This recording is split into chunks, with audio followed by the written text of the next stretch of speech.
Amém, graça e paz. Obrigada, pastor, pelo carinho, pela oração. Graça e paz, e você que está aí em casa também, seja muito bem-vindo. É muito bom estar na casa do Senhor, né? Nós estávamos aqui no período antes das 9, orando, porque todo dia, todo domingo, às 15 para as 9, nós começamos um movimento intercessório aqui na igreja. Então, você é convidado a participar disso. Pode chegar um pouquinho antes e participar desse momento. Mas nós estávamos agradecendo a Deus essa chuva, né, irmãos? Que coisa boa, né? Quem aqui orou pela chuva? Para Deus mandar chuva? Acho que todo mundo, né? Porque a gente precisa, então, ouvir esse barulhinho de chuva é música para os nossos ouvidos. Mas também temos muitos irmãos viajando, vão enfrentar a estrada, então nós temos que orar também para que Deus os guarde, né? Leve-os para descansar e traga-os em paz. O pastor Nivaldo também está voltando de viagem de Ponta Porã, que esteve com um grupo de pastores ontem à noite, então que a viagem também, a volta na chuva, seja tranquila, né? Que haja prudência dos motoristas e que eles possam chegar em paz. Porque é bom também a gente descansar. Mas hoje é dia de estarmos aqui adorando a Deus e louvando ao Senhor e também entendendo o que Deus tem para nós nesse dia. Nós estamos numa série que se chama O Dia se Aproxima. O tema desse ano para a nossa igreja é Conectados para quê? Para a volta de Jesus. Então, nós vamos falar hoje de um texto que é Mateus 25, que é um texto bastante interessante do ponto de vista escatológico. Escatologia é uma palavra que assusta um pouco os crentes. O que é escatologia? Escatologia é a doutrina que trata do destino final do homem e do mundo e das coisas que vão acontecer nesse período. Nós estamos estudando, nós pastores, porque se você já foi atrás desse tema e já leu, você vai perceber que há algumas coisas, que há alguns textos que têm interpretações diferentes. E algumas pessoas interpretam de um jeito, alguns teólogos, e outros interpretam de outro. Como eu não sou especialista, eu não pretendo defender nenhuma tese aqui hoje. Mas eu gostaria de falar para você aquilo que é claro e óbvio para todos entenderem. Eu e você, que não somos especialistas. Ontem a pastora Deise mandou um link e havia um fórum de discussão, vários teólogos falando, estava bem interessante. Pena que eu não pude ficar muito tempo.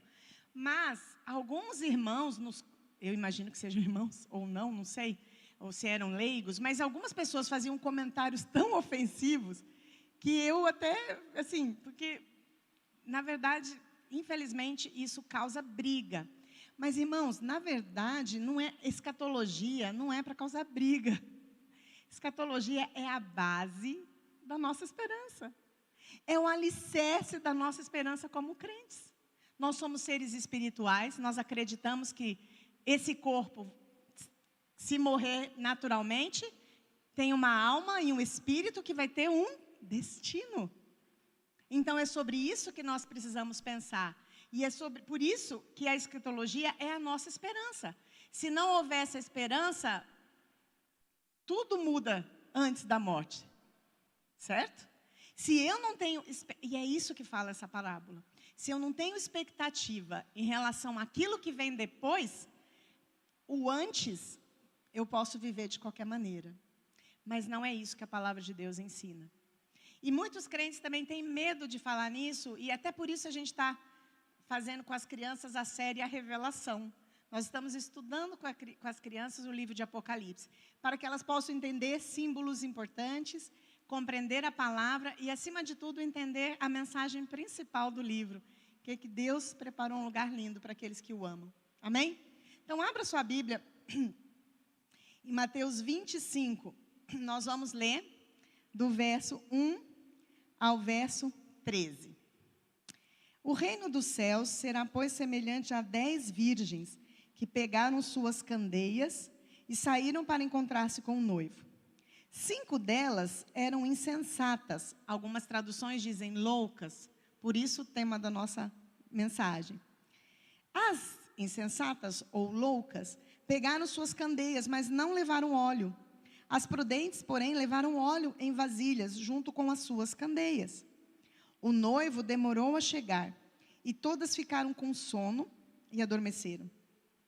À meia-noite ouviu-se um grito: o noivo se aproxima, saiam para encontrá-lo. Então, todas as virgens acordaram e prepararam suas candeias. As insensatas disseram às prudentes: deem-nos um pouco do seu óleo, pois as nossas candeias estão se apagando.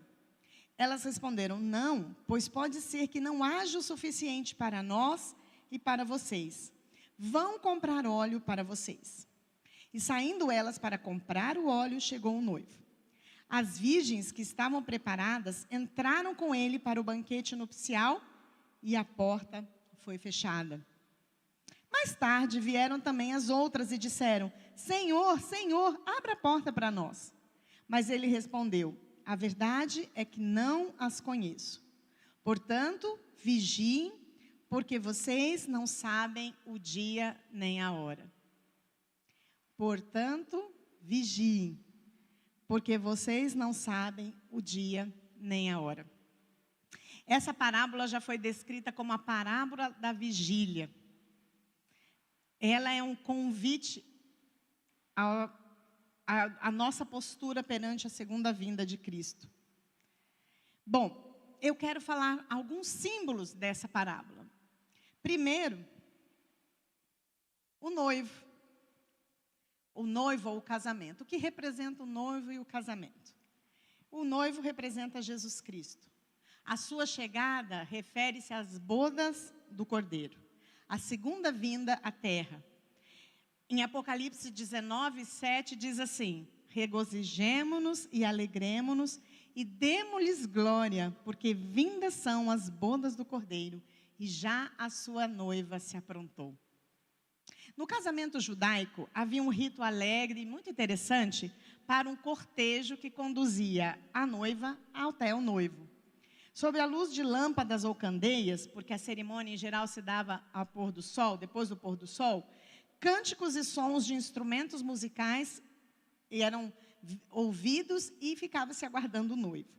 Havia muita alegria, muita celebração nas ruas, os convidados, os vizinhos participavam.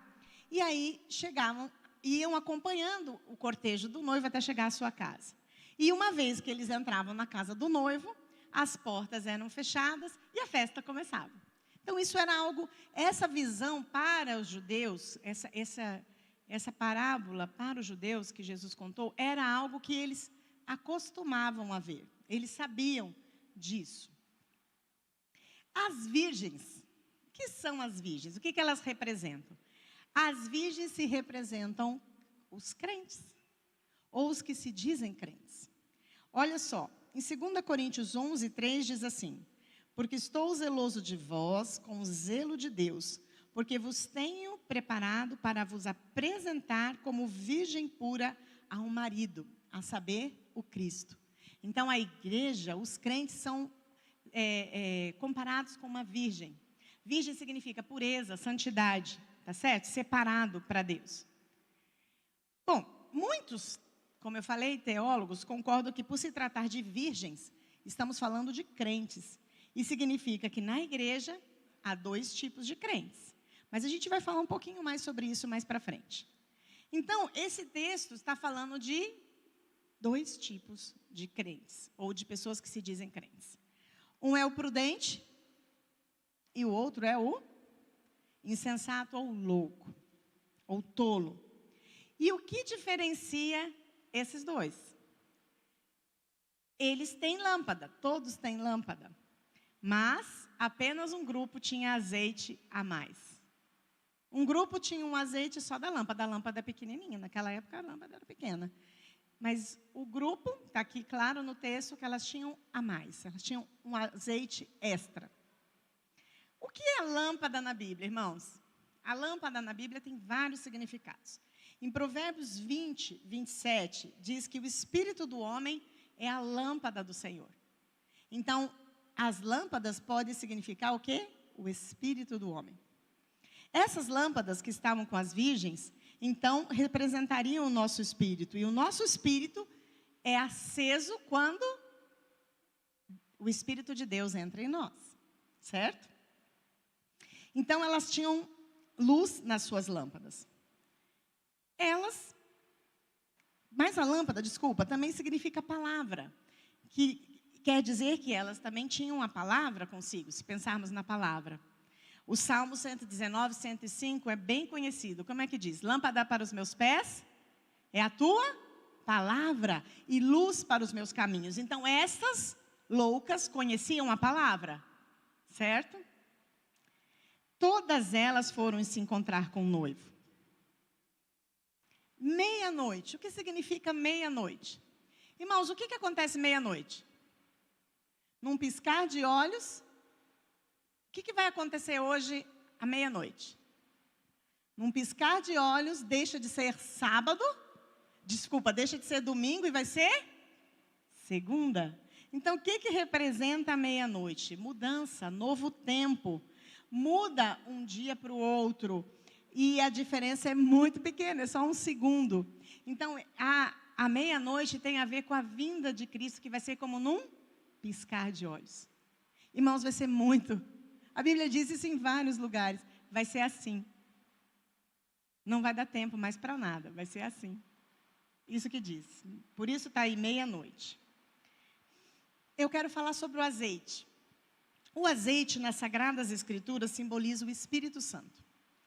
É o Espírito Santo de Deus. Então, é o Espírito Santo de Deus na lâmpada, que mantém a lâmpada cheia. Então, você precisa da unção do Espírito para que a sua lâmpada fique acesa. Olha o que diz em Êxodo 27, 20. Tu, pois, ordenarás aos filhos de Israel que te tragam azeite puro de oliveira, batido, para o candeeiro, para fazer as lâmpadas arderem continuamente. Era assim que deveria ser no tabernáculo e no templo do Senhor. As lâmpadas não ficavam apagadas, porque ela tinha esse simbolismo. Todas elas tinham óleo nas lâmpadas. O problema é que 5 delas não tinham azeite o suficiente para acompanhar o cortejo. O grande teste foi o tempo. O noivo demorou. Há muitos crentes que vão muito bem na sua jornada cristã, mas rapidamente desistem. Vão perecendo pelo caminho, vão se desviando pelo caminho. O tempo passa e o ardor diminui. Nós, com certeza, estamos muito mais próximos desse dia do que nos tempos que Jesus contou essa parábola. Vocês têm dúvida disso? Nós estamos muito mais perto. Mas a verdade é que o que esse texto quer dizer, que cada um de nós deve ter a medida da unção individualmente.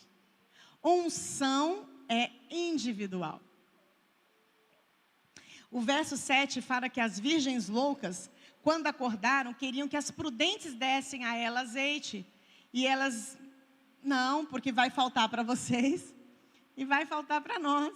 Vão comprar. Olha que interessante. Comprar na Bíblia é algo muito significativo também. Não são vários textos que falam de comprar algo nesse sentido. A salvação, por exemplo, ela é gratuita. Você recebe de graça, mas tem coisas que você precisa comprar na Bíblia. E pensando nisso, eu não pude deixar de lembrar desse texto que talvez você já conheça lá em Apocalipse 3:18, que é uma carta à igreja de Laodiceia. Lembra das 7 cartas das 7 igrejas lá do Apocalipse? Muitas pessoas entendem que aquelas cartas serviram para as igrejas naquela época e servem para nós ainda hoje. E alguns entendem, inclusive, que a igreja de Laodiceia representa a igreja que vai anteceder a volta de Cristo. E tem uma coisa muito interessante sobre essa igreja, e eu quero falar um pouquinho sobre isso com vocês. Lá em Apocalipse 3:18, eles já colocaram aí, diz assim: aconselho-te que de mim compres ouro provado no fogo, para que te enriqueças, e roupas brancas, para que te vistas, e não apareça a vergonha da tua nudez, e que unja os teus olhos com colírio para que vejas. Olha só, essa cidade de Laodiceia era um grande centro comercial, como todas as demais cidades das 7 igrejas da Ásia. Eles eram bem ricos e famosos. E eles eram ricos e famosos porque eles fabricavam uma lã escura, muito usada na confecção de roupas. E também eles tinham uma escola de medicina, que eles tinham um colírio. Eles desenvolveram um colírio que resolvia muitos problemas oculares. Então, também era conhecido. E eles eram uma cidade de águas termais, águas mornas. Que delícia, né? Quem já foi em águas termais sabe como é gostoso. Mas olha só que interessante. Tudo isso dava muita reputação à Laodiceia. Então, eles tinham muito dinheiro, então era um centro bancário, tinha muito ouro nessa cidade. Por que isso é interessante, pastora? Porque olha o que Jesus mandou eles comprarem, presta atenção, vamos fechar já já. Essa igreja que estava em Laodiceia, na verdade, ela refletia muito o pensamento da cidade. Era uma igreja que se achava, vamos dizer assim, era muito orgulhosa de tudo que ela tinha. Era uma igreja muito segura. Eles criam que as suas riquezas eram um favor divino. E eles não precisavam mais de nada. Interessante, se você ler as 7 cartas, nós estudamos isso com as crianças há um tempo atrás. Eles não receberam repreensão de Jesus por doutrina estranha. Não receberam repreensão por imoralidade sexual, como outras igrejas. Ou por comer comida sacrificada a ídolos. Mas a repreensão deles foi dura. Sabe por quê? Ele comparou a igreja com as águas termais que ela tinha. E ele disse assim, que eles eram mornos e por isso eles iam ser vomitados. Vômito é um negócio complicado, né, irmãos? Vamos. Quem que gosta, né, de vomitar? Vomitar é algo assim que traz asco, não é isso? E às vezes a pessoa vomita por isso, ou vomita por alguma doença. Mas Jesus falou assim para eles, conheço as tuas obras, sei que não és frio nem quente. Antes fosse frio ou quente. E por esse motivo, porque és morno, estou a pronto de vomitar-te da minha boca. Eles se achavam ricos, sem necessidades, mas Jesus declarou que eles eram miseráveis, pobres e nus. Cegos também. Olha o que Jesus usou. Eles eram conhecidos pelas roupas, pelo colírio, certo?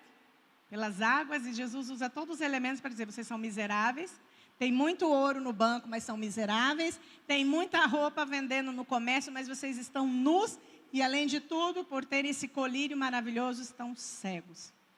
Compre a palavra, nós estamos usando o termo comprar. O que acontece com essa igreja? É numa igreja em cima do muro. O que é ficar em cima do muro? Quem pode me dizer? O que é estar? Quando você fala assim, essa pessoa está em cima do muro, o que significa isso? Que ela não se posiciona. Se ela está em cima do muro, o muro divide o quê? Um lado do outro, certo? Se ela está em cima do muro, ela não está nem em um lado, nem o outro. Não tomar posições importantes, não assumir responsabilidades. Para assumir a responsabilidade de ser cristão, naquela época do Império Romano, implicava em muitas sanções econômicas e políticas. Tanto que a igreja mais pobre foi a igreja que foi aprovada, das 7. Por quê? Porque eles estavam sofrendo por amor a Cristo. Porque eles não estavam em cima do muro. Então, eles não tinham cartas de apresentação, porque eles não adoravam a César, eles adoravam a Cristo. E eles sofreram perseguição, muitos foram mortos, mas eles se posicionaram. E não receberam essa repreensão. Mas essa igreja morna, que não se posiciona, seria vomitada. Queridos, vou falar uma coisa. Orgulho dá náuseas em Deus. Gente orgulhosa dá náuseas em Deus. E a Bíblia diz também que o orgulho precede a queda. Então, o Senhor estava dizendo para eles, vocês estão tão orgulhosos, mas depois do orgulho vem a queda. E aí o anjo da igreja recebe essa repreensão. E aí, olha que interessante, Deus manda ele fazer compras. Quem aqui gosta de fazer compras? Ó, não fala que são só as mulheres, que tem muito homem que gosta de fazer compra, tá? Imagina, eles eram um povo rico. O que eles gostavam de fazer? Compras, né? Porque se você tem mais dinheiro, você faz mais compras. Se você tem menos dinheiro, é melhor nem ir no shopping, né? É melhor nem ir lá na Riachuelo, que senão você peca, né, irmãos? Se você está sem dinheiro, não vá fazer compras sem dinheiro. O pessoal fala, não vai no supermercado com fome, né? Você gasta mais do que precisa, né? Mas a verdade é que Deus mandou eles irem às compras. Assim como essas virgens loucas, as prudentes disseram, vão comprar ouro refinado no fogo, representa fé inabalável. Roupas brancas significa santidade. E colírio, o colírio de Jesus é para curar a cegueira espiritual. Não era para curar a cegueira física, mas eles estavam cegos espiritualmente. Não havia dinheiro no mundo para pagar esses itens. O que aconteceria se eles fossem comprar esses itens? Não tem dinheiro que pague. Então, por isso que Deus falou, vocês são miseráveis. Vocês não têm esse dinheiro. Porque o dinheiro que compra essas coisas é o arrependimento. Só o arrependimento, você tem o ouro, que é a fé inabalável. Você tem as vestes brancas, que é a santidade. E você consegue enxergar espiritualmente. E arrependimento, queridos, não é só chorar. Não é só se derramar em lágrimas. Isso até faz parte.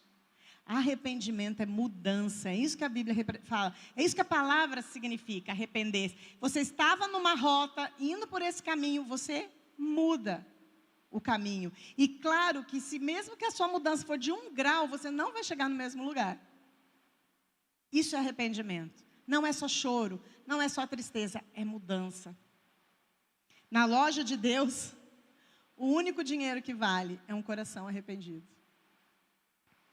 Em Efésios 5, de 4 a 17, diz assim, de 14 a 17, desculpa, diz assim, portanto, vede prudentemente como andais, não como nécios, que é outra palavra para louco ou tolo, mas como sábios, remindo o tempo, porquanto os dias são maus.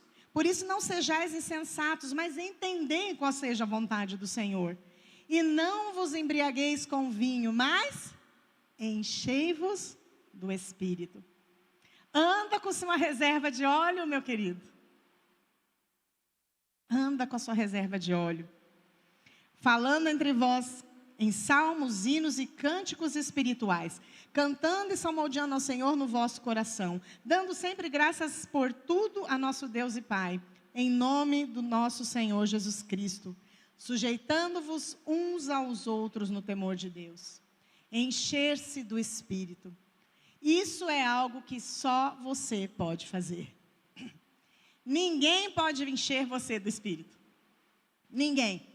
Por isso que aquelas virgens prudentes não podiam dar o óleo. O óleo que você tem é seu. Você não pode dar para o seu marido, você não pode dar para os seus filhos. O óleo que você tem é seu. Esse enchimento do Espírito não é uma mera transferência de poder. Nós podemos até orar para alguém receber o Espírito, ser batizado com o Espírito. Mas a verdade é que só vai acontecer se essa pessoa se tornar responsável por isso. Não adianta o pastor ora por mim para eu ser cheio do Espírito Santo. Mas e aí? Tudo bem, posso orar. Podemos orar. Fazemos isso sempre.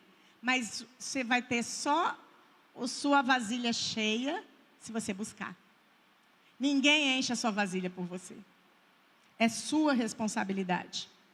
As virgens prudentes, está aí na palavra, elas levaram óleo em vasilhas, juntamente com suas candeias. O que são essas vasilhas? Como é que você enche a sua vasilha de óleo? Você enche a sua vasilha de óleo com arrependimento, já falei, com o sacrifício dos desejos da carne, com oração, com jejum, com mudança de atitude, com obediência, com perdão, com pedir perdão, humilhar. Deus pede para você fazer algo, você faz, porque você, mesmo que você seja uma atitude de humilhação, você faz, você vai até o seu irmão, você pede perdão, você vai até o seu esposo, você corrige, você não deixa o sol se pôr sobre a vossa ira, você quer servir ao Senhor, você busca o Senhor, você persevera, há um preço para ter azeite na vasilha. Azeite não é de graça. Salvação é de graça. Azeite não, irmãos. Azeite você tem que fazer o seu processo para que obter. Sim, a unção tem a ver com vigilância, com estar atento. Por isso a parábola é conhecida como parábola também, muitas vezes, da vigilância. Vigilância, você está esperto. Vigiai e orai, diz o verso 13, porque vocês não sabem nem o dia, nem a hora. Só tem azeite quem é vigilante.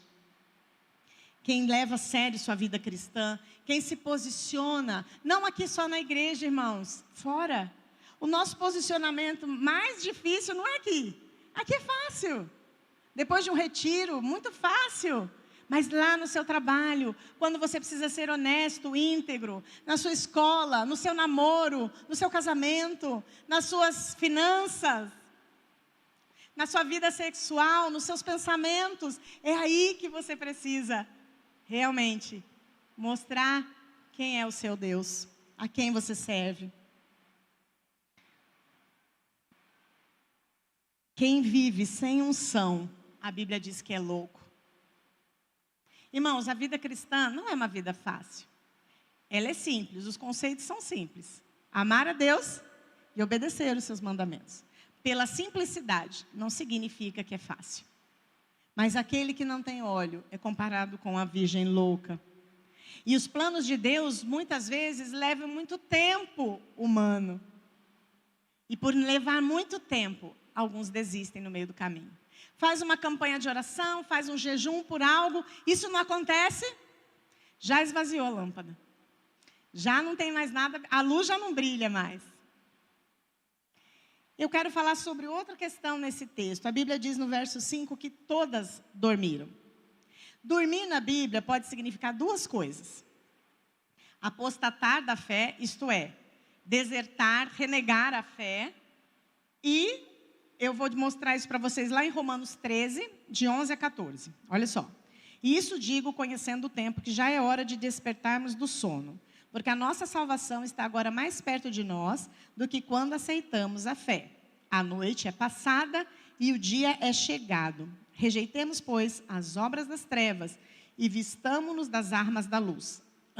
Andemos honestamente, como de dia, não em glutonarias nem em bebedeiras, nem em desonestidade, nem em dissolução, nem em contendas e inveja, mas revestivos do Senhor Jesus, e não tenhais cuidado da carne em suas concupiscências. Outro texto que morrer significa apostatar da fé. 1 Tessalonicenses 5, 4 a 10. Mas vós, irmãos, já não estáis em trevas, para que aquele dia vos surpreenda como um ladrão. Porque todos vós sois filhos da luz e filhos do dia. Nós não somos da noite nem das trevas. Não durmamos, pois, como os demais, mas vigiemos e sejamos sóbrios. Porque os que dormem, dormem de noite, e os que se embebedam, embebedam-se de noite. Mas nós que somos do dia, sejamos sóbrios, vestindo-nos da couraça da fé e do amor, e tendo por capacete a esperança da salvação. Porque Deus não nos destinou para a ira, mas para a aquisição da salvação, por nosso Senhor Jesus Cristo, que morreu por nós, para que quer vigiemos, quer durmamos, vivamos juntamente com Ele. E também, então, morrer na Bíblia tem esse sentido de apostatar da fé, mas também tem o sentido, dormir na Bíblia tem esse sentido de apostatar da fé, mas também tem o sentido da morte natural. Olha lá. Seguindo o texto de Tessalonicenses, diz assim: não quero, porém, irmãos, que sejais ignorantes acerca dos que já dormem, para que não vos entristeçais como os demais que não têm esperança. Então, ele está falando daqueles que morreram. João 11:11, Jesus falou para Lázaro: Lázaro, o nosso amigo dorme, mas eu vou despertá-lo do sono. Então, o sono, o dormir na Bíblia tem esses dois significados. Nesse texto, nós cremos que esse significado é de morte, porque as 10 dormiram, certo? As 10 dormiram. Então, tanto as loucas como as prudentes. E o verso 10 nos diz que enquanto elas foram comprar o azeite, elas acordaram, meia-noite, aquele alvoroço, despertaram. Elas não foram chamadas a atenção por dormirem. No verso 10, elas foram lá comprar, certo? Saindo elas para comprar, o que aconteceu? O noivo chegou. Perderam o cortejo.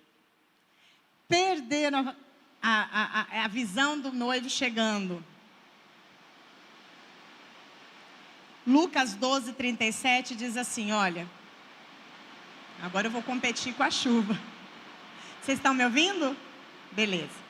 Olha o que diz Lucas 12, 37, está aí para vocês. Felizes os servos cujo Senhor os encontrar vigiando. Quando ele voltar, eu afirmo que ele se vestirá para servir, fará que se reclinem à mesa e virá servi-los.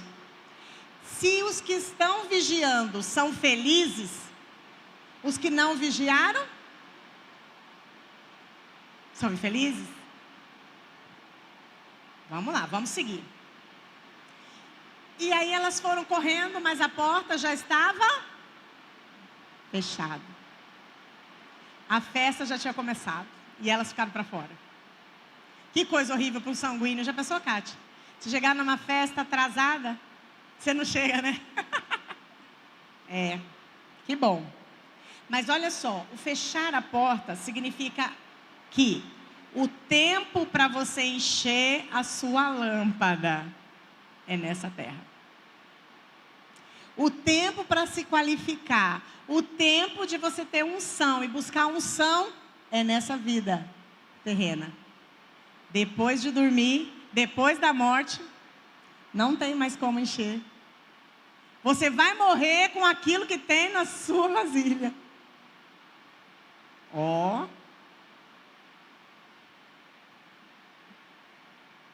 Em 2 Coríntios 5:10 diz, porque todos devemos comparecer ante o tribunal de Cristo, para que cada um receba segundo o que tiver feito, por meio do corpo, ou bem ou mal. O que diz? É só alguns que vão comparecer no tribunal? Como? Todos. E é por isso que agora eu quero dizer rapidamente para vocês as duas vertentes desse texto. Alguns teólogos acham que fechar a porta não significa perder a salvação. Porque eles entendem que as 10 eram virgens, então elas realmente tinham sido separadas. Quando começa o texto lá em Mateus 1, ele diz que Jesus está falando a respeito do reino dos céus. Tá certo? Então, e várias outras coisas que eles alegam. Então, eles entendem sim que esse texto, esse contexto é sobre galardão. É você perder o galardão. Vamos seguir. O verso 11 diz assim, na verdade vos digo que não vos conheço. O verbo conhecer nesse contexto é diferente do simples conhecer. É um conhecer mais intenso, mais profundo, mais íntimo. O termo aqui usado é oido, em grego, que é esse conhecer mais profundo, não somente conhecer superficialmente. Então, o noivo diz o quê? O noivo, Jesus, diz o quê para aquelas virgens loucas? Eu não as conheço. Mas veja bem, nós estamos falando de Jesus, que é onipotente, onipresente e onisciente. Ele conhecia aquelas virgens. Então, o que ele está falando? Eu conheço, não as conheço profundamente. Para nós termos intimidade com Deus, nós precisamos conhecer o nosso Deus e Ele também precisa conhecer a nós. Vocês entendem isso? É uma busca. À medida que eu busco, Deus vai esquadrinhando o meu coração, vai limpando, vai me mostrando aonde eu preciso mudar, as intenções do meu coração que não são boas. E a palavra de Deus diz que os mistérios do Senhor são para aqueles que o buscam, que o amam. Então, buscar a Deus provoca um aprofundamento nessa relação. Mas aquelas virgens não tinham isso. com certeza, elas não viveram essa intimidade. Porque intimidade com Deus muda. Intimidade com Deus transforma. Intimidade com Deus traz unção. Você pode aguentar, mesmo que demore. Você pode suportar, mesmo que o tempo pareça que está correndo muito devagar dessa vez. Mesmo que aquilo que você espera de Deus, você não alcança do jeito que você quer. Você tem unção para suportar e saber que o seu Deus é um Deus bom e que Ele sempre faz o melhor para você. Isso é unção.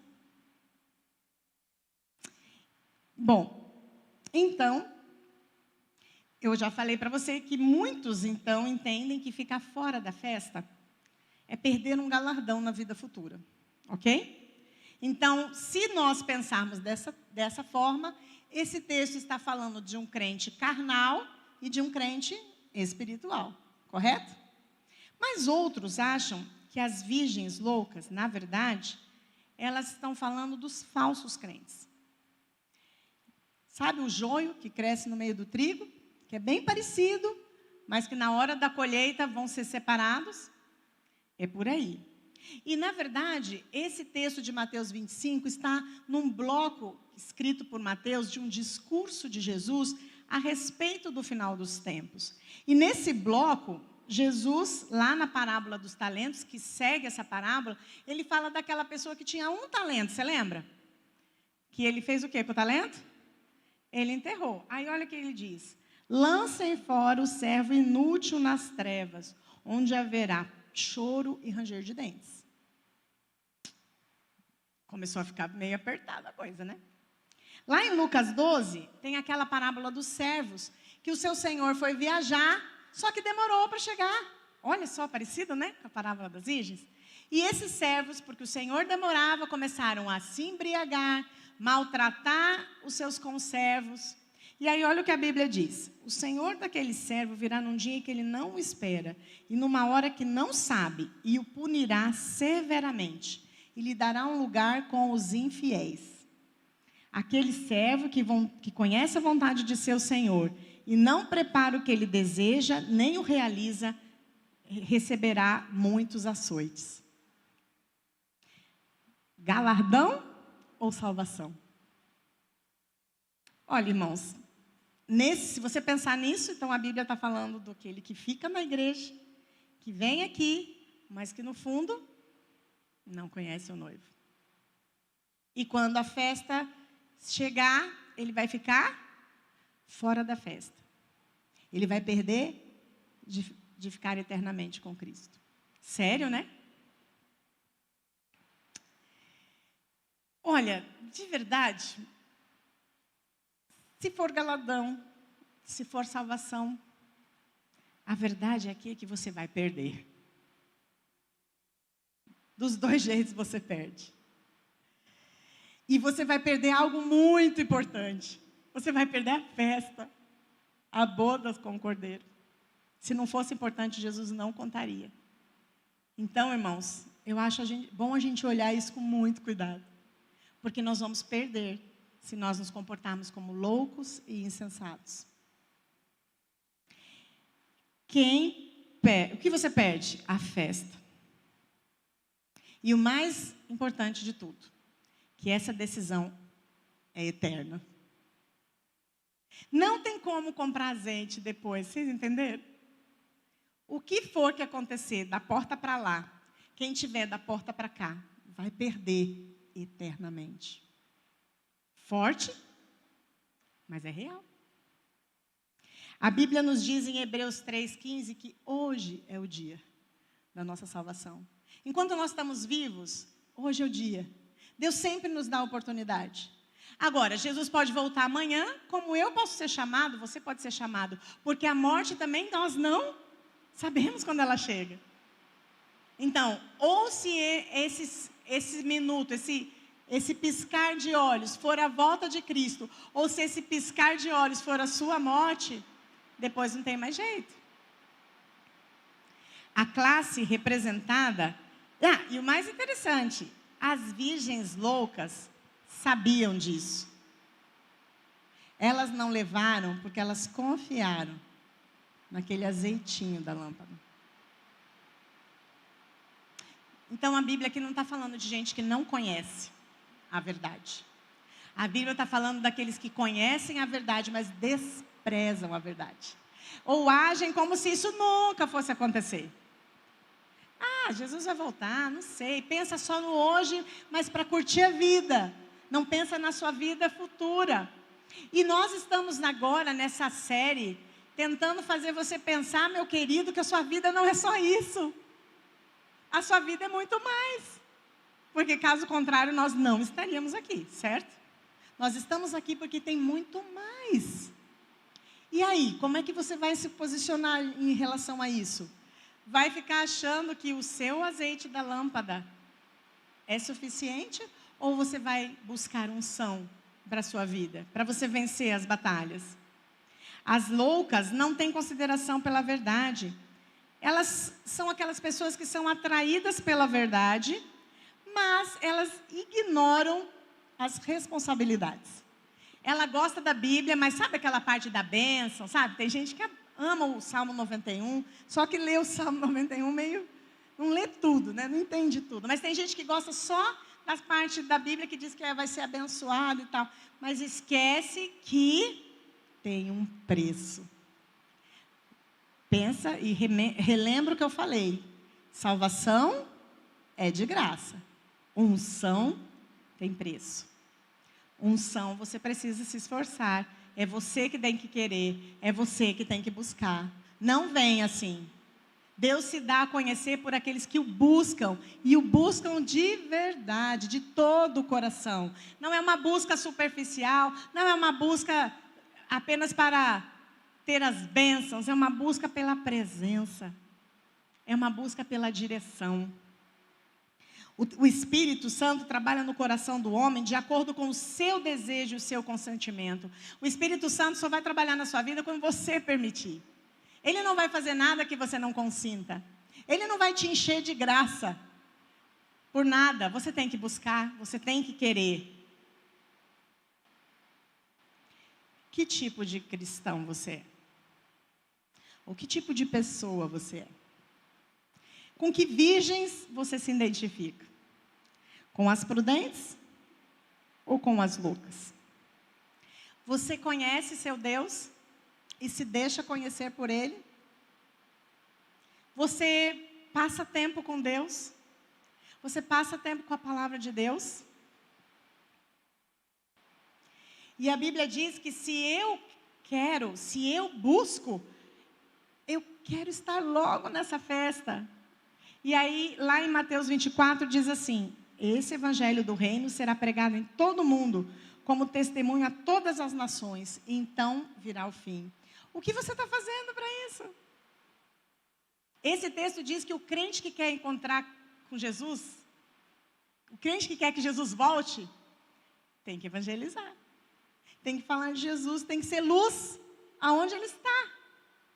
Tem que ser um missionário. Não importa se é em outro país, em outra cidade. A vida dele tem que ser uma vida de aqueles pés. Os pés dele são pés que levam o evangelho da salvação, não é isso? Que a Bíblia diz? Seus pés levam salvação. Ou você está assim, deixa quieto aqui aquele país, né? Porque se não for evangelizado todo mundo, o mundo não acaba. Será que você é do tipo que tem medo que o mundo acabe? Mas será que não pode ter coisa muito pior na sua vida antes que o mundo acabe? A Bíblia diz que no final dos tempos a maldade do mundo se multiplicaria. E quem sofre com a maldade do mundo? Às vezes não tem notícia que você ouve que você fala, Senhor, Maranata, vem logo, Senhor, porque esse mundo está horrível. Mas o que você está fazendo para isso? Você está sendo luz? Você realmente quer essa festa? Você quer entrar nessa festa? Você quer curtir essa festa? O noivo dá sentido à minha vida. O noivo autentica a minha identidade. Eu sou filha dele. Mas ele pagou um preço alto por isso. E já que nós estamos falando de azeite, eu quero lembrar para vocês o Getsêmani. O Getsêmani foi o último lugar que Jesus esteve orando antes da crucificação. Talvez muitos de vocês já saibam, mas Getsêmani é o lugar onde o azeite é prensado. Jesus estava nesse lugar onde o azeite é prensado. Significativo, não? Porque foi nesse lugar que ele falou: Pai, se for possível, afasta de mim esse cálice. No entanto, seja feita a tua vontade, não a minha. E Jesus deixou-se ser prensado, para que eu e você fizéssemos parte dessa festa. Não foi barato. Não foi barato. O noivo foi esmagado por causa das nossas iniquidades, transpassado por causa das nossas transgressões. O castigo que nos trouxe a paz estava sobre ele. E pelas suas feridas fomos curados. E depois de tudo isso, você quer se comportar como um louco? Insensato? E se você está assim, eu te pergunto, você já conhece o noivo? De fato, o noivo é o seu Senhor? É o seu Salvador? Sabe por quê, queridos? Porque reconhecer que é pecador é importante. Como eu falei, arrepender, entender esse processo é importante. Mas então eu tenho que entender o que Deus quer de mim. E isso vai exigir uma mudança nas minhas atitudes. Paulo, lá em 2 Coríntios, eu gosto muito do livro de 2 Coríntios. E Paulo fala assim em 2 Coríntios: o amor de Cristo me constrange. Ele diz depois lá para Timóteo: eu sou o pior dos pecadores. Paulo assistiu à morte de Estevão e de tantos outros. E, no entanto, ele foi alcançado pela graça de Deus. Então, ele fala: o amor de Deus me constrange. E eu te pergunto, o amor de Deus te constrange? Da onde ele te tirou? Você foi tirado do lamaçal do pecado? A sua vida foi mudada por Deus? Você tem um novo sentido de vida? Então, você precisa ser prudente. Aí ele diz assim: e repartirei com vocês do meu espírito. As virgens loucas não valorizaram isso. E eu te pergunto, você valoriza? Imagina, você tem Espírito de Deus dentro de você. Isso não te constrange? Isso não faz você mudar a sua atitude, chegar em casa, pedir perdão para o seu esposo, pedir perdão para a sua esposa, ligar para os seus parentes que você brigou, de devolver aquilo que você roubou, de confessar o que você está sofrendo com pensamentos impuros e trocar de vida? Isso não te constrange? Se isso não te constranger, você vai perder a festa. E além de tudo, de perder a festa, é muito melhor viver nessa vida cheia do Espírito Santo de Deus, guiando suas atitudes, guiando sua conduta, do que viver pela carne. Porque a carne, os frutos da carne, vocês sabem quais são, né? Está lá em Gálatas. Você vive na briga, na inveja, você vive na ira, tantas coisas. Ai, pastora, mas é tão difícil. Claro que é difícil para mim também. Eu preciso esmagar minha carne todo dia, irmãos. Todo dia. Eu gosto daquela música do... esqueci o nome dele, do cantor, mas ele fala: e todo dia o pecado vem, me chama. É o Thales. Todo dia o pecado bate a sua porta, irmãos. Todo dia você tem que esmagar sua carne. Todo dia você tem que decidir para ter mais azeite. Porque se você ficar só com o que está na lâmpada, pode ser que você perca o mais gostoso de tudo. Eu queria que você abaixasse sua cabeça e falasse com Deus. Portanto, vigiem, porque vocês não sabem o dia nem a hora. Como está seu coração? Você é um crente vigilante? Ou você é um crente louco? Você está dependendo da unção dos pastores aqui da Ágape? Você é louco. Se você está dependendo do seu marido, que é um homem de oração, você é louca. Marido, se você está dependendo da sua esposa, que é uma mulher de oração, eu te digo, você é louco. Porque ela pode orar por você a vida inteira. Se você não se posicionar, você fica fora da festa e ela vai para a festa. Filhos, se vocês estão dependendo da oração dos seus pais, vocês são loucos, porque Deus não tem netos, Deus tem filhos. Tantos filhos que conhecem a verdade, cresceram na igreja, mas continuam tendo uma posição inconsequente, insensata. E eu te digo, seus pais podem orar muito por você, mas se você não fizer a busca por você mesmo, eles entram na festa e você fica. Felizes os servos, cujo Senhor os encontrar vigiando quando voltar. Eu lhes afirmo que ele se vestirá para servir. Fará que se reclinem à mesa e virá servi-los. Olha só, o próprio noivo servindo você. Irmãos, é muita honra. Eu não mereço isso, mas eu quero estar nessa festa. Eu quero que o amor de Cristo me constranja todos os dias. Às vezes, Deus fala umas coisas duras para a gente tem que virar e falar, é verdade, Senhor, eu errei nisso, eu tenho que voltar, mas eu quero isso. Eu quero esse amor me constrangendo todos os dias, porque eu não quero falta de azeite. Eu quero azeite, eu quero azeite, eu quero fazer parte dessa festa. E o final diz que mesmo que ele chegue de noite ou de madrugada, mesmo que ele chegue num tempo de escuridão lá fora, mesmo que ele chegue num tempo de frio, mas se você tiver azeite, felizes os servos que ele encontrar vigiando. Felizes os servos que ele encontrar vigiando. Eu não sei se hoje você precisa do noivo, porque você ainda não se entregou completamente a ele, e eu te digo, aceite a Jesus. Não tem coisa melhor nessa vida do que ter a certeza de que eu vou viver eternamente num lugar maravilhoso com Jesus. Eu nem mereço que ele me sirva, mas eu sei que eu vou receber muitas coisas que eu não mereço.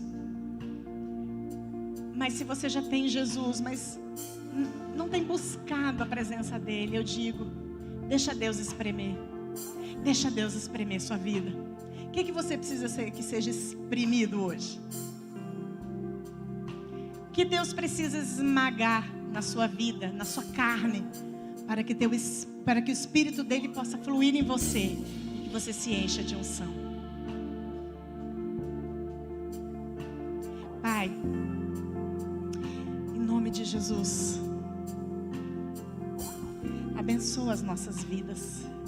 Abençoa meus irmãos que estão aqui, aqueles que estão ouvindo pela internet. Abençoa as nossas vidas, Senhor. Obrigada porque hoje o Senhor nos deu mais uma chance. Obrigada porque hoje, se estamos vivos, nós temos mais uma chance. Que nós possamos realmente, Senhor, fazer essa opção por esse caminho que tem um preço, sim, mas não é para minha salvação, é um preço para que eu possa viver em novidade de vida contigo, porque eu amo estar contigo. Eu não quero estar nas trevas, Senhor, eu quero estar na luz. Eu quero ser direcionada, e eu quero que o Senhor abençoe a cada irmão aqui, para que ele possa desejar isso de coração, ser direcionado por Ti, receber orientação, muitas vezes receber a repreensão, mas de verdade fazer aquilo que Te agrada, para que a sua vasilha se encha cada vez mais de azeite. Pai, abençoa as nossas vidas e que essa palavra possa cumprir o propósito que o Senhor determinou, em nome de Jesus.